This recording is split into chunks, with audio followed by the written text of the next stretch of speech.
Զուգադիպություն չէ, որ Էրդողանի հետ տետատետ զրույցից հետո է Փաշինյանը աննախադեպ ռեպրեսիա սկսել Հայաստանում։ Համոզված է թուրքագետ Ռուբեն Մելքոնյանը, որ Ստամբուլ այցի ընթացքում նոր հրամայականներ է իջեցրել Էրդողանը։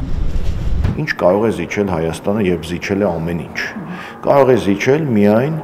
ինքնության, պատմության, մեր արժե համակարգի հետ կապված դրույթներ։ Եկեղեցու դեմ հալածանքները կարող է խստացնել, ազգային նկարագիր ունեցող գործիչների դեմ պայքարը կարող է շարունակել, ռեպրեսիաները ազգային կերպարների հանդեպ կարող է շարունակել։ Նման բաներ կարող է դիվանագիտական սեղանի շուրջ Հայաստանը Փաշինյանը առաջարկել։ Ուրիշ առաջարկելու բան չունի։ Թուրքիան Հայաստանից ուրիշ ավելի մեծ հետաքրքրություն չունի։ Այն, որ հայ առաքելական եկեղեցուն տասնյակ հազարավոր հայեր են զորակցում, անհանգստացնում է Էրդողանին ու Ալիևին, համոզված է Մելքոնյանը։ Այն, որ մինչև 2026-ի խորհրդարանական ընտրությունները Հայաստանում կարող է հակակառավարական նոր շարժում սկսվել, անթույլատրելի է Անկարայի ու Բաքվի համար։ Փաշինյանի այցը կարելի է համարել ոչ թե պետական այց, ոչ թե այց հանուն Հայաստան պետության շահերի, այլ կարելի է համարել անձնական այց, միգուցե ՔՊ-ական այց, որովհետև դա անձի և ՔՊ իշխանության համար կարևոր խնդիրների, այսպես շուրջ բանակցությունների տպավորություն է թողնում։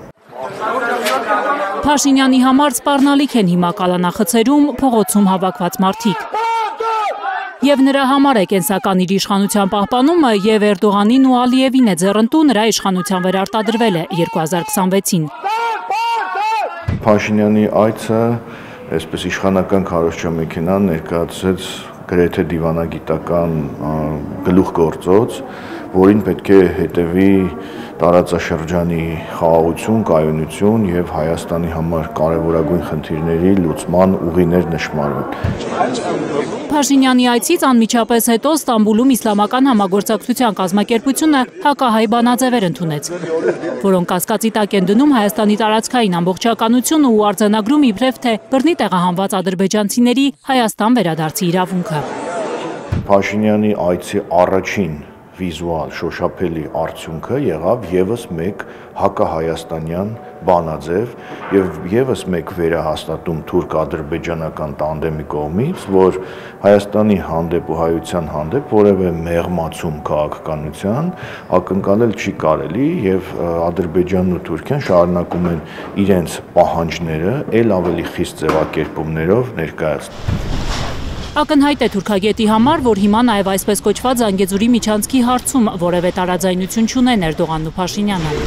Ստամբուլում հայ համայնքի հետ հանդիպմանը Հայաստանի վարչապետը փոխել է ձևակերպումները միջանցքի մասին խոսելիս։ Թուրքիայի կողմից պաշտպանվող և Թուրքիայի կողմից առաջ մղվող միջին միջանցքի նախագիծը ենթադրում եմ, որ այդ ձևակերպումները խոսում են բանի մասին, որ անգամ այդ միջանցքային տրամաբանության դեմ լինելու հարցում իշխանությունների մոտ ինչ-որ թուրքանպաստ փոփոխություններ են նկատվում։ Փաշինյանի իշխանությունը, որ ժամանակին պնդում էր, թե Հայաստանում Զանգեզուրի միջանցք չի կարող լինել, հիմա աջակցում է թուրքական միջանցքի գաղափարին, որի մի մասն է ըստ էության այսպես կոչված Զանգեզուրի միջանցքը։ Փաշինյանը իրեն բնորոշ ոճով սկսեց պարզունակ ներկայացնել, թե ինչ եք վախենում է Թուրան ասվածից, դա ճանապարհ է, որ ուզում են մարդիկ անցնեն, թող անցնեն։ Դա ինչ ասեմ, հիմնովին սխալ է, որովհետև Թուրանը այդ պարզունակ երևույթ չէ, ինչ որ նա ներկայացնում է կամ պատկերացնում է, դա խորքային ծրագիր է և Թուրանի ծրագրի կենսագործումը և Զանգեզուրի միջանցքի ստեղծումը դա ուղիղ համեմատական է Հայաստան պետության գոյությանը, անվտանգությանը և այլն։ Եթե պանթյուրքական ծրագրով գծված այդ միջանցքը բացելը միայն Փաշինյանի, Ալիևի ու Էրդողանի ձեռքում լիներ, այն անկասկած կբացվեր մոտ ժամանակներս, կարծում է Մելքոնյանը։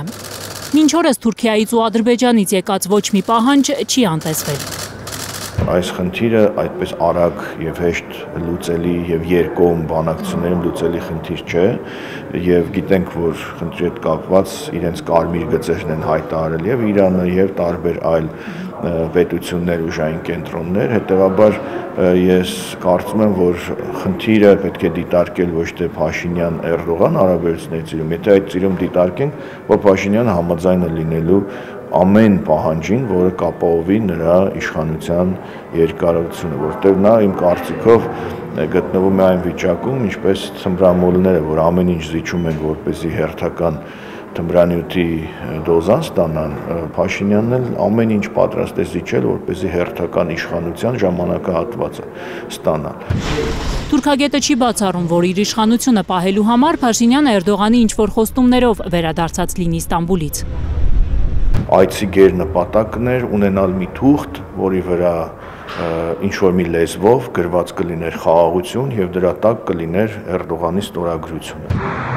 Անընդհատ պատերազմող արևելքում հիմա ավելի բարձր է խաղաղության գինը։ Դա հավանաբար Փաշինյանը ավելի լավ էր գիտակցել այն օրերին, երբ մեր երկրի քթի տակ Իրանի միջուկային օբյեկտների վրա պայթում էին իսրայելական հրթիռները։ Անվտանգության երաշխիքներ Հայաստանի վարչապետը փնտրում էր Թուրքիայում։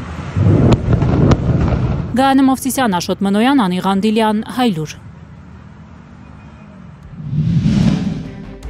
Հայաստանում և աշխարհում տեղի ունեցող իրադարձությունների մասին առաջին իմանալու համար բաժանորդագրվեք մեր ալիքին, սեղմեք զանգակը, որ բաց չթողնեք ամենահրատապը, ամենակարևորն ու հետաքրքիրը։